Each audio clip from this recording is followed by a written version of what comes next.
That makes sense. And I'm glad you brought up that slide 6, because when we were having our internal powwow yesterday, just thinking through the process and how we want to tackle this, we had the same thought of tackling slide 6 first. And what that would allow us to do is, because I think you guys refer to it as the ugly baby slide. Is that correct? Yeah. Yeah. It's just Be careful, I'm his mommy. we need.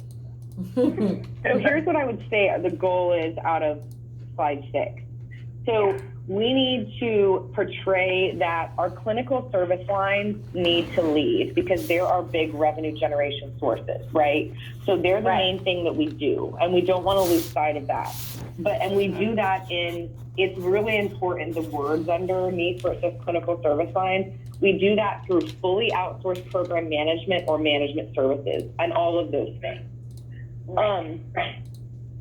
Patient engagement solutions is add-on, the glue of, those add-on services that help to strengthen those offerings and the patient handoff in between. So that, when we talk about our message of why we're in these certain services and why we have the patient engagement solutions, we want whatever this lead-in slide to really be that this is who SCP is, this is what we offer. Right in here. Is that a comment? This is what we offer. This is who we are. And Lisa's tagline that this doesn't have to be the tagline, but what we really want, what we like, and we've agreed on as an organization is the unscheduled care piece. We want whatever this slide is to incorporate that we're the nation's leader in unscheduled care, because that's really all of our services are about that. I will tell you that in the last couple of days, there's been some discussion about this post-acute care blue button and this not being the correct wording for what this really is. So I'm going to tell you guys, it may end up being SNF and SNF and assisted living services.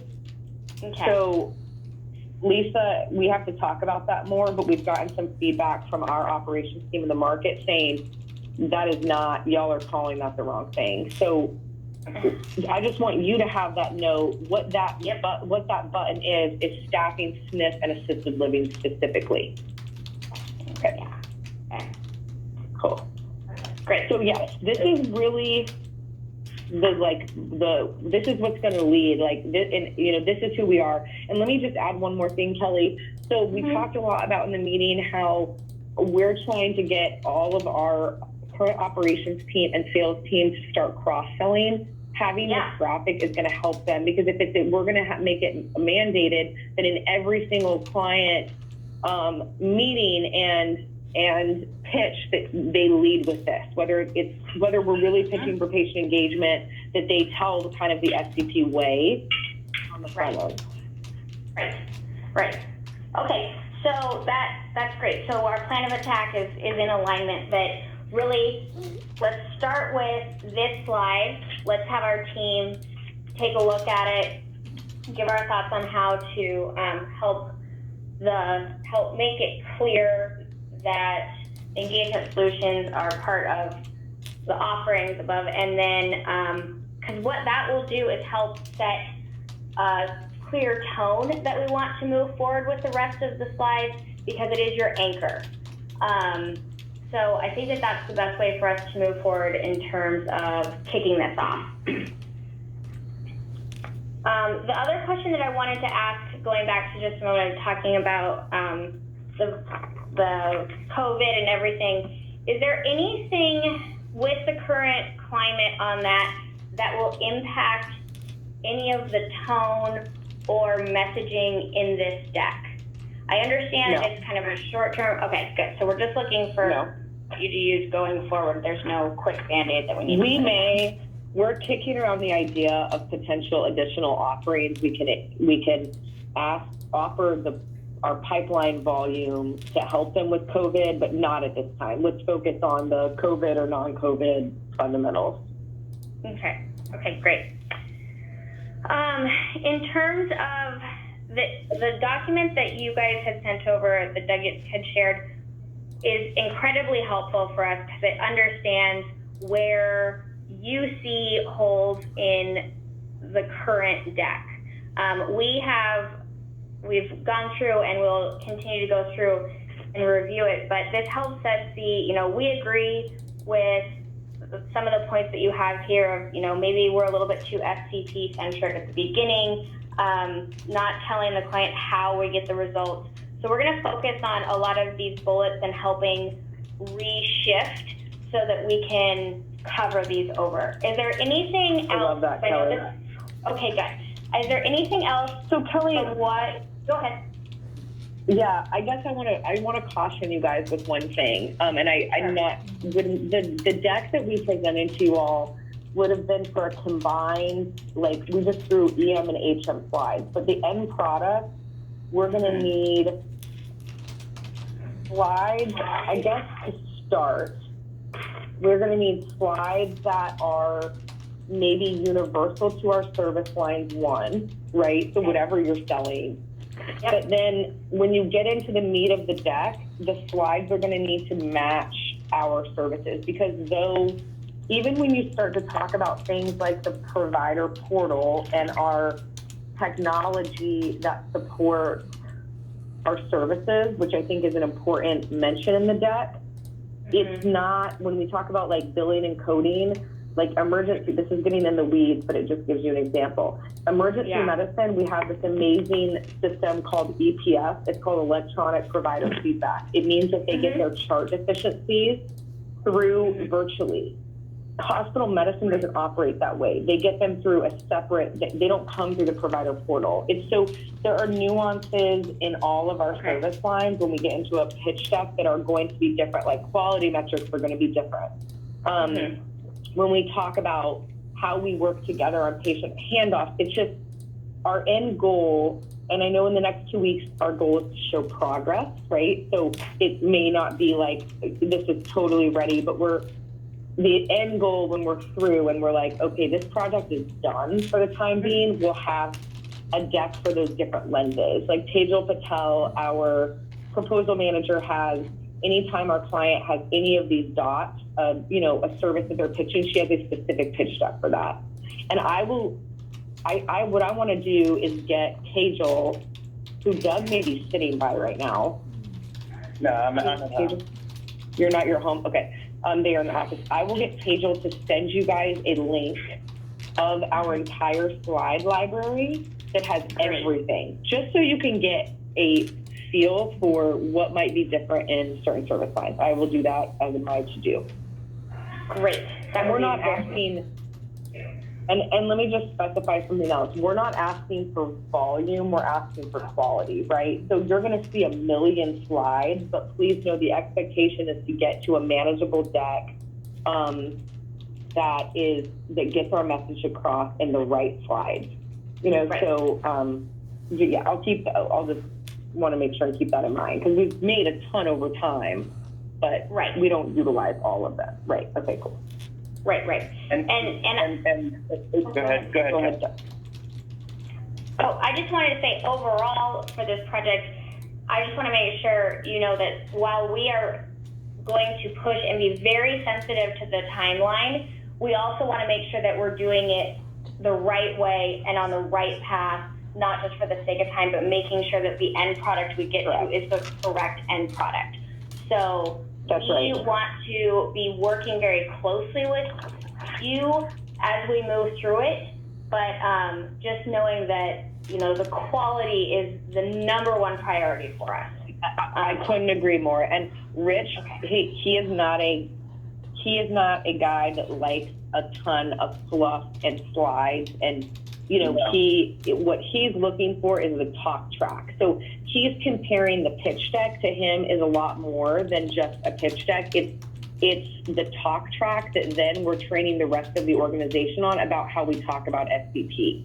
So that's what I want to make sure and be clear about that. He's not literally, like, the deck is a figure of a lot bigger initiative. So that the key things that he's looking for progress on is that front end of the deck that is going to be who we are, how we talk about ourselves, and what our key value prop is to clients. So I think we're on the exact same page about those things. Great. And if I can chime in, and Emily, of course, correct me if I'm suggesting something No, please. that's not appropriate. So which back to the point that we've been talking about, which is why this slide number 6 is critical. Because that's really where everything bubbles down, and it will also probably, or well, it should, it's the tick and tie point that Emily made on that Word document. It will probably help structure and visually, from iconic in an icon kind of way, help the viewer or who's being presented to know where they are in the story. Does that make sense? That's why it's really critical. And the other point I was going to make was to just elaborate a little bit on the point that Emily made earlier. Obviously the story needs to somewhat kind of follow a funnel approach, and that top end funnel is that critical how we generally talk about ourselves and how we are of general value to the client. And then if you can think of then within each, then when we kind of dive into one of our service lines, that you kind of think of the funnel again, right? This is generally what this product is, and then we kind of get into the weeds. Right now, if you were to look at specifically the EM and the HM slide, I feel like we don't really kind of generally describe it or explain it. We kind of jump into some weeds pretty quickly. Whereas if you look at, I think that I may have included some other slides. I'm going to go down before I speak. Some of our other service lines. Hold on just a second. I'm going to point to something if I can. Hold on.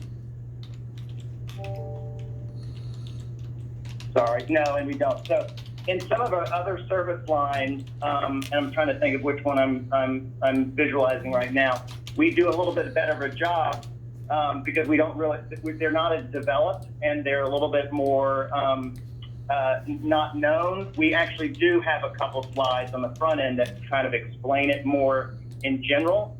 And so I think it's a marriage of the two. We need to make sure to explain, make sure they understand what we're talking about, and then get into the specifics of the how. So if you think of it of a series of funnels, I think that would be helpful. There may be a need, like each time, like just before we pop into the weeds of the specific service lines and the clinical service lines we're going to go through, there may be a good idea to have a broad funnel slide, so to speak, of what are client services, what do we provide in general from a client services perspective, service line perspective, and similarly with the patient engagement section, right? If we were to then go, if we knew that we were going to be presenting on, say, direct to employer, we would need to kind of start off by saying, how does that fit into the bigger picture of patient engagement solutions? And I can provide you with I can reach out to Marcia because we have another whole deck on the patient engagement solution. But I can send that to you as well. That would be helpful. Okay. Yeah. And it's really yucky, so it needs help. Erin, can you be the connector in so the only reason it's yucky is because we threw it together right when we put patient engagement together a few weeks ago so that we wouldn't have a gap in the market, but it doesn't. Everything has to look and match the feel. But Erin, can you make sure and make the connection to the rest of your marketing team that, that patient engagement deck we had talked about on our last call, that Elevation would play into the same format as the main slides. I just want to make sure we don't have two work paths. Understood. And so just to be clear, the track that Elevation will be going on will be the directed. That's going to be the leader, right? Elevation is going to set the stage for how all the pitch decks or the cadence of them are going to go. And so, yes, any service line that we sell the pitch deck will follow and the this. talk track will follow suit. Okay. Yes, correct. Very good. Hey, since we're talking about content, can I chime in quick? This is Gary, the copywriter. Of course. Generally, I think, in reviewing the deck, it's not as strong as it can be in some places because it's SCP talking about SCP, and generally we would rather have SCP talking about the clients that you're actually pitching to. So people are more engaged and more responsive when you're talking about their business and their problems and their challenges. And when you identify those things, you establish the fact that you're experts in what they do. That kind of builds trust, and then they start looking. Then you have kind of like laid the groundwork to present solutions on how you can help them address all of those challenges and help them achieve all of those goals. The deck that I'm looking at is built upside down, where it's SCP selling the minutia of what you do, because acknowledge that. that's where the brilliance. Well, that's where the brilliance is, right? The brilliance is in the details. But for the audience to see that, you have to lead them down a path in a way that they can be educated and absorb the information as you go. Where this deck starts from, it starts from them already having to receive a certain amount of education and have a certain amount of knowledge level about you and your offerings for them to be able to engage with it. So from a content standpoint, I think that's where the storytelling comes in, is we have to really concentrate on the why of SCP up front and really speak to how a lot of the fact that as a company you recognize their challenges and their goals, and by identifying those, because they're kind of universal, especially when you're talking about reduced risk, increased profitability, and greater patient satisfaction. The audience says, yeah, we're into that. How do you get us there? And then we have the groundwork laid where we can just kind of take them down the road, and everything will make sense. Agree. I agree. And I think, let me just tell you really quick how we got there. So when we came in like 6 years ago to working with SCP as consultants, everything that we did for about 3 years was to get SCP, I mean, you should have seen the materials that we came from. It was so basic. It was just like, we're an EM staffing group. We staff your hospitals. We have recruiters that staff. And so Rich's charge and Lisa's charge was get out of seeming like a staffing company and show for the first time value-added detailed services that these clients have no idea that we do all this, right? That we're doing this to help them. So we started leading with the details because we were trying to get away from that identity of being just a staffing company, small Louisiana. So I think we just would pile on like detail, talk about technology, and that's it. To me, it's very clear of how we got to the place we are today. Is we just kept layering on ways to get away from that image, right? And I think we did a good job of it. Did, yeah, and I think we did it got you out of where you were. Yeah. And now you're competing in a different. Exactly. Different strata. We're exactly on the same page. It worked for then, and now it doesn't work anymore because now we're in the big leagues. They get it. They're like, okay, we get that you do that. Tell me about the really complex. How are you going to solve my really big problems? So they're saying stuff like, "Well, of course you do that. That's why you're talking to me." Exactly. Correct. It was to get a seat at the table, and now we have that. That's right. Yeah. It's the natural evolution of messaging. I mean, it just. As the company grows and changes and your markets grow and change, your messaging just evolves. So it's not like this is incorrect. It's just not as strong as it could be for right now because you're dealing with a different audience. I agree. And different competitors. Well, and we're different. Yeah. Right. Yeah, as a company, you've continued to evolve and grow and You're differentiator. We have a stronger story to tell. yeah. Right. Right. Well, you're not trying to shed your old image either. So, you're really just trying to craft one that represents that reflects where you are now. Mm-hmm. And then reinforce it. Yeah, we're completely tracking. It's exactly where we were thinking, and you'll see that. And I think one of the last bullet points of what's wrong with the current is that we don't ever explain the why. So as Emily and I were talking initially, it was we just jump into we don't say anything on the front end of kind of what we're giving them some bearings as to what we see going on, as to why we even exist and why we even try to provide value in these areas. So we're completely tracking. Cool. Yay! Fantastic. Yeah. So, Because those are battles I do not want to fight, you know? No, yeah. Okay, great. So thank you for giving us that background and the initial. So we are going to start moving forward with this slide number 6 into this. We envision this process to be a very collaborative process with you guys just going back and forth, asking questions. Okay, great. Moving forward, making sure everybody knows where we're at with things. We tend to do it is get the content worked through first and then move to graphics at that point, because the graphics will tell us the content will tell us what graphics need to be developed or tweaked or changed. So that is the process we move through. Are there any questions that you guys have specific for us prior to launching? I don't think so.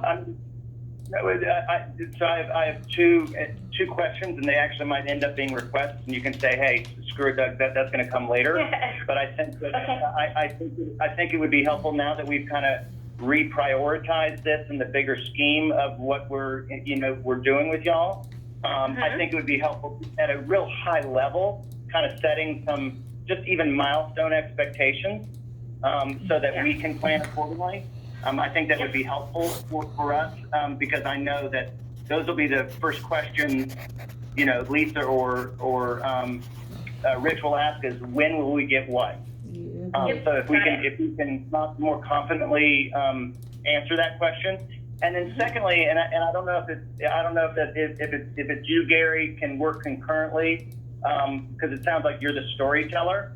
I think it would be really helpful at a very high level, kind of straw man, now that you kind of see our mess and understand where we think it's messy and where we would like it to improve. I think it would be really, really helpful before we pull up PowerPoint. And I'm talking like a Word document that just kind of gives a straw man as to, what you think the story will tell. And it could be initially, it could be 5 bullet points, right?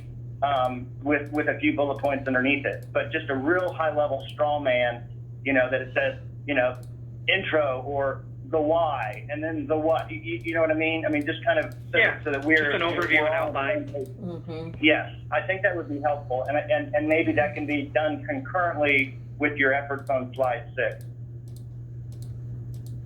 Well, it might impact slide 6. Yes. Yeah. So probably it would be better to do the outline first. Yeah.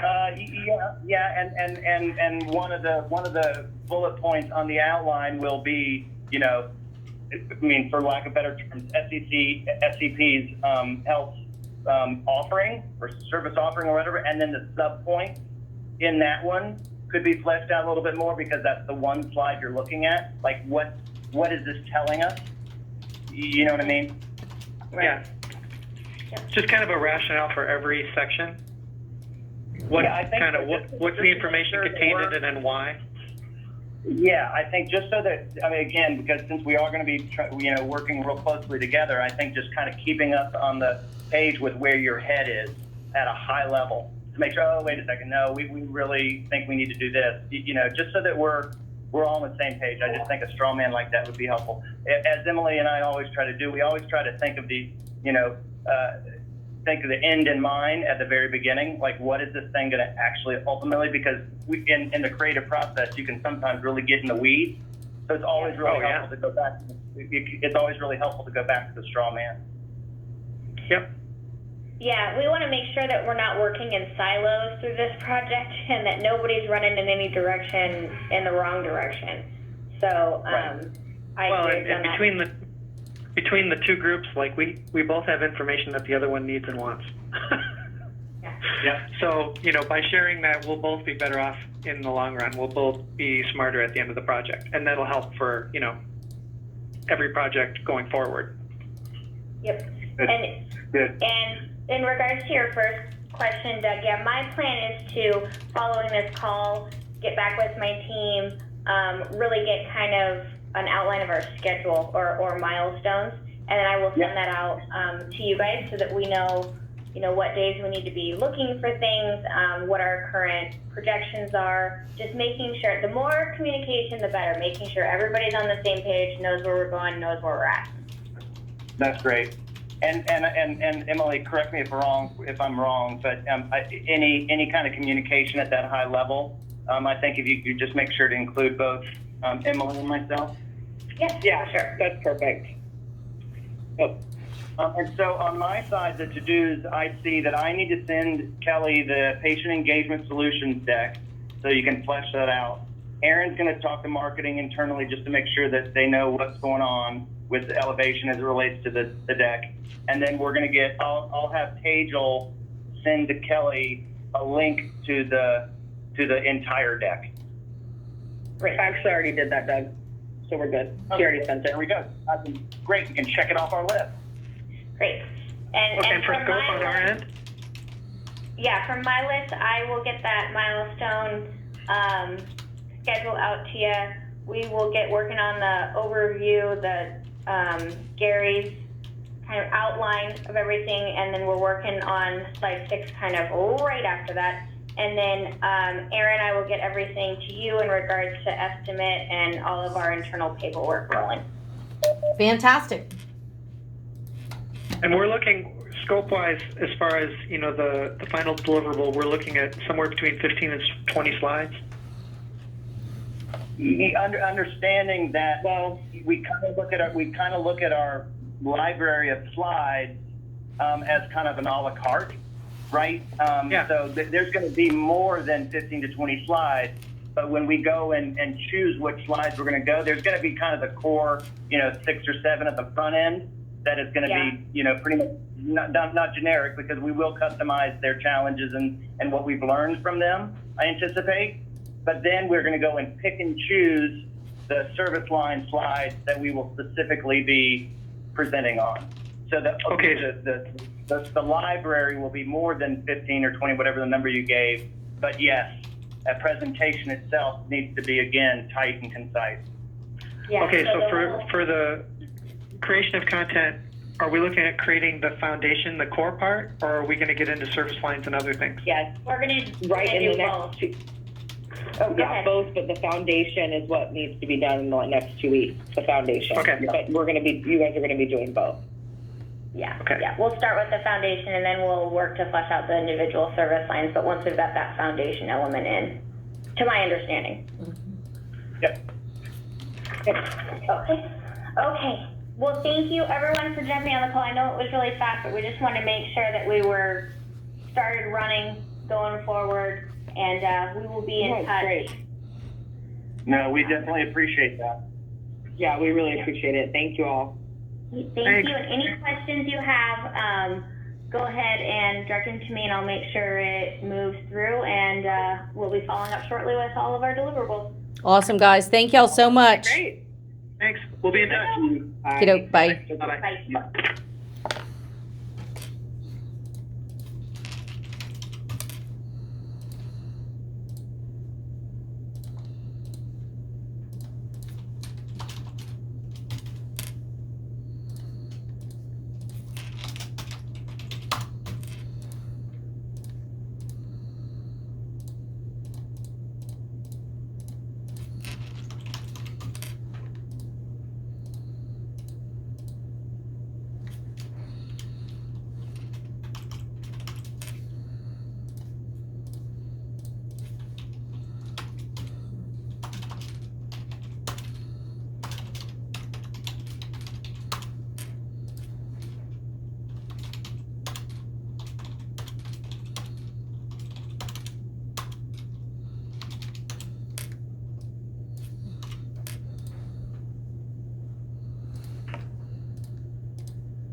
Hello. Hi, Who's this? Emily. Oh my God.